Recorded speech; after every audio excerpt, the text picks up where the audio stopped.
Quer dizer, ela só se queixou do jeito que o seu Martinho olha pra ela, né? Você não mentiria pra mim?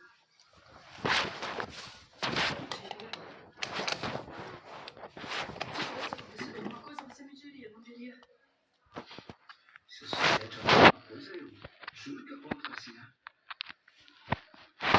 Eu não quero perder a confiança que eu tenho nele. Mamãe, esse carregador é meu? E nem você.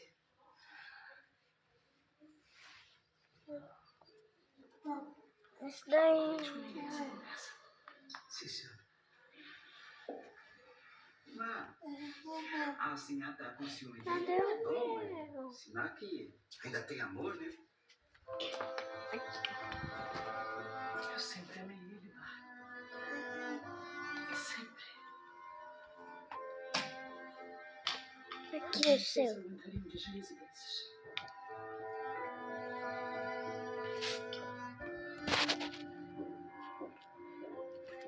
Coitado. Ah, se ela soubesse da Maria das Dores. Se bem que naquele tempo, ele não era casado. Se não era casado, não era pecado.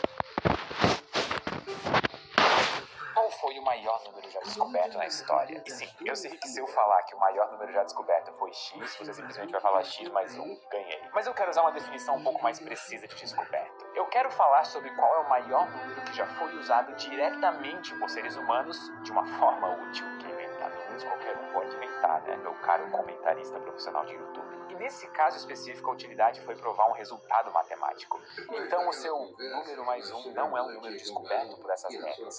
Ele não surgiu naturalmente da necessidade de provar algo. Por essas regras, o maior número já descoberto é o número de Graham. Ele é tão grande que eu vou precisar de metade desse vídeo só para explicar o quão grande ele é. Se eu tivesse a capacidade de escrever esse número na tela por extenso, a tela ia ter tanta informação concentrada que ela ia colapsar em um buraco negro. Ou seja, escrever esse número inteiro custa a mesma energia do que criar um buraco negro artificial. E eu não tô nem brincando. Eu acho isso fascinante.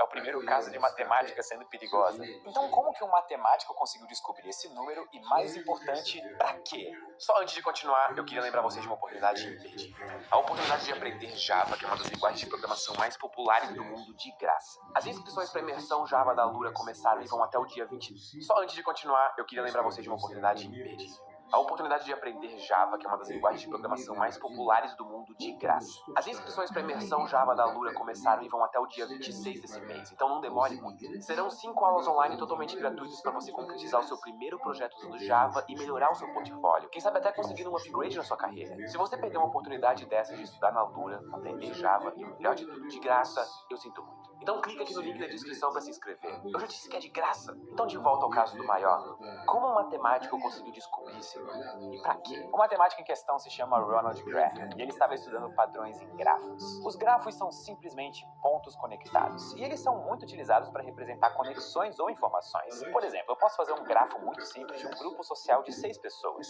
e eu conecto com linhas azuis as pessoas que se conhecem e com linhas vermelhas as pessoas que não se conhecem. Essas conexões coloridas formam um grafo, que é uma forma geométrica de representar informações de quem se conhece ou não se conhece. E nós podemos criar outros grafos a partir desses, chamados de subgrafos. Um exemplo seria o grafo só de pessoas que não se conhecem entre si, como Charles, Fabrício e Luana. O grafo com só esses 3 pontos que veio do grafo original, mais as suas linhas vermelhas, é um subgrafo do grafo original. Esse vídeo aqui.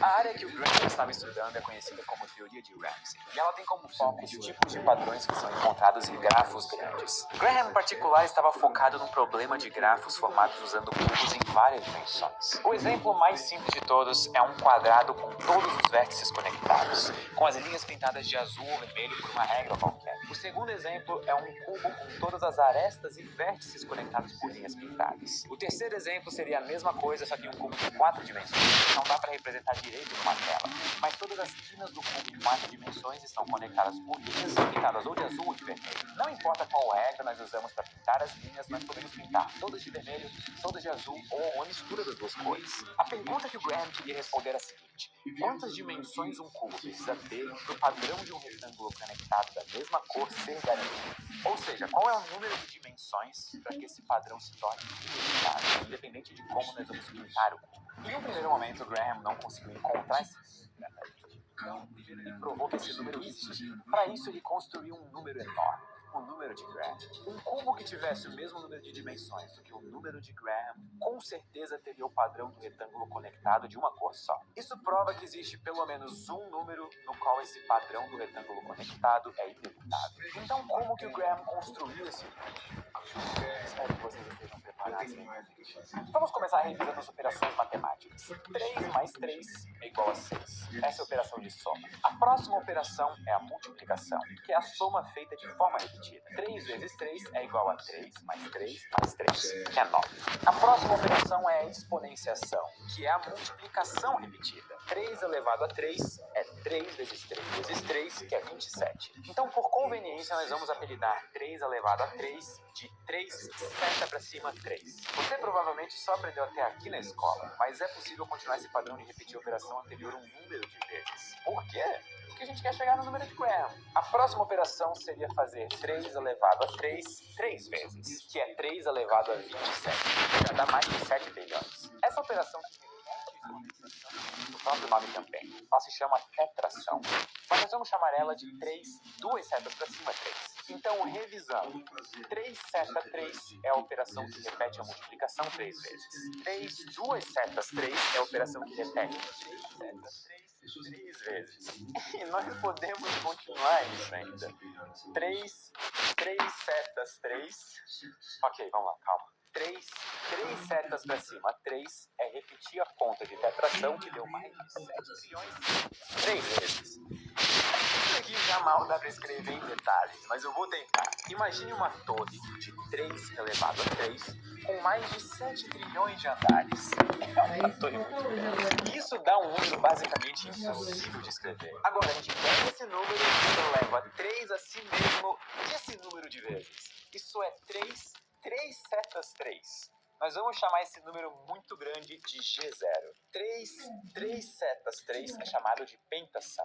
E é a operação que repete a tetração, que é a operação que repete a exponenciação, que repete a multiplicação, que repete a soma. Alô? Vocês ainda estão aí? Esse é o G0. O número que segue é o G1, que é 4 setas 3. Isso é fazer o passo da operação que resultou no número G0 vezes. E nós não conseguimos escrever G0 direito, mas G1 é inconcebivelmente maior do que G0. Enfim, onde isso vai parar? No número de Graham, que para explodir a sua mente, ou melhor, torná-la num buraco negro, o número de Graham é o G64. A gente passou esse tempo todo para chegar no G1. O número de Graham é o G64. Nós precisamos ficar repetindo essa história de adicionar setas e criar números mais e mais altos 63 vezes para chegar no número de Graham. O processo que gerou um número 7 trilhões não é nem o primeiro passo para construir o número de Graham tecnicamente. Ele é a base de uma torre que aumenta não o número, mas o grau da operação usada para criar os números. O processo de criar um número de Graham não só cria novos números, mas novas operações matemáticas cada vez mais absurdas. Tudo isso para criar um número tão, mas tão absurdamente grande que o grafo em uma forma de cubo de G64 dimensões com certeza tem um padrão específico de 6 linhas. Ou seja, toda essa loucura matemática existe por causa desse retângulo vermelho com as diagonais conectadas. 6 linhas vermelhas que levam a um número tão grande que ele causaria um buraco negro se eu pensasse nele inteiro de uma vez só. E por curiosidade, o último dígito do número de Graham é um 7. E 7 vem depois do 6, que é o número de linhas do padrão desejado. E sabe o que isso significa? Nada. Muito obrigado e até a próxima.